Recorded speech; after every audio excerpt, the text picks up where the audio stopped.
Hi, I'm Dr. Mike Barnes. I'm the founder and director of the Michael Barnes Family Institute. I want to share a holiday wish for every family that loves a member struggling with addiction and traumatic stress. I know the holidays are especially difficult for these families. So if someone you love is struggling with addiction, your whole family feels it. And most families I meet have been trying very hard for a long time, working and worrying, managing, rescuing, fixing, and just trying to hold everything together. What I want you to know is this: family members need care too, not as an afterthought, not only when they're in crisis, but as part of a family recovery process. That's why we created the Michael Barnes Family Recovery Program, MBFI, that consists of the MBFI Family Recovery app and the MBFI Multifamily Support Group. The MBFI app allows family members to receive coaching, education, and support while working independently on lesson plans, answering questions to show growth and learning, and writing family stories that show growing family insights and healing. The MBFI Multifamily Group is a weekly support and education group for family members of clients either in addiction and trauma treatment, or for families with a loved one who needs treatment but has not yet become willing to attend. It's a space where families come together, guided by trained facilitators, to learn, process, and rebuild. What happens in the group? Each week, family members review lessons in the MBFI app, which is on the Journey Do platform, and then we bring those lessons into the group conversation. So it's real people dealing with real stories, making real decisions, and experiencing real emotions. This isn't just about talking about your feelings. It's also, although feelings really do matter, it's really a skills building group and a recovery group for the entire family system. So what are the major topics that families discuss? Well, the first that we really see a major shift is the shift from fixing the loved one to healing themselves. One of the biggest breakthroughs families have is learning to turn the spotlight back onto themselves instead of spending all of their energy monitoring the loved one. Families start learning how to stabilize their own nervous system, protect their family's culture, and rebuild health around and throughout the entire family system. We talk about boundaries and enabling without shame. Families wrestle with the question, well, what's the difference between being supportive of my loved one and enabling my loved one? How do I stay connected without losing myself in this process? We teach boundaries as an act of love and clarity, not punishment. And we normalize that holding boundaries can feel uncomfortable at first, but become more and more a new normal as the family moves forward.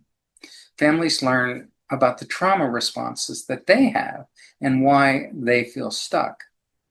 Many families realize that they've been living in chronic fight or flight for years. We talk about secondary trauma, developmental trauma, and how stress responses can impact our need to control and our hypervigilance and overfunctioning. Families learn how to communicate. They learn, how did we get in the situation that we're in? They learn to talk about difficult things like relapse and treatment struggles, a return to old patterns. And they talk about that first year challenge, how it takes time for recovery to happen. So families learn how to plan for high risk situations, holidays, drug and alcohol exposure, extended family pressures, and how to keep multiple safety plans or to write multiple safety plans instead of just white knuckling it through the holidays.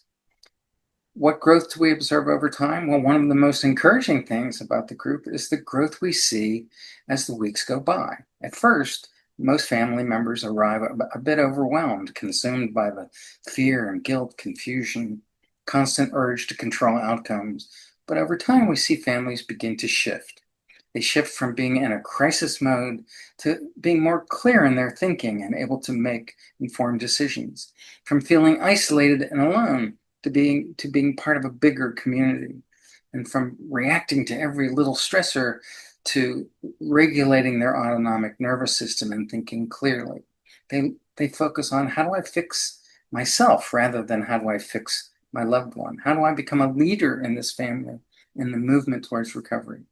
They start using different language, more grounded language. They can name what's in their control and what's not in their control. They can begin to start practicing new responses. Is the group safe? Well, our research says yes. Our goal is to create a psychologically safe environment where people can tell the truth without being judged. The group is facilitated with clear norms, norms of confidentiality, compassion, respect, and integrity. And what's most powerful is that families begin to support each other. People say things like, I thought I was the only one that felt that way. And then I realized I'm not.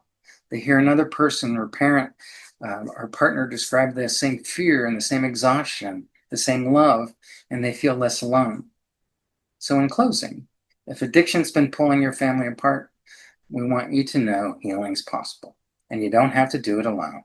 If you want to learn more about MBFI's multifamily group and the MBFI app, how families recover, reach out. There'll be a slide at the end of the presentation that will show you phone numbers, etc. I guess in real closing, I think this can be the greatest gift that you give yourself and all of the members of your family as you head into this holiday season. And that's to begin to deal with not just your loved one's recovery, but family recovery. So I hope you have a great holiday. I'll be looking for the contact information and take care. Thanks.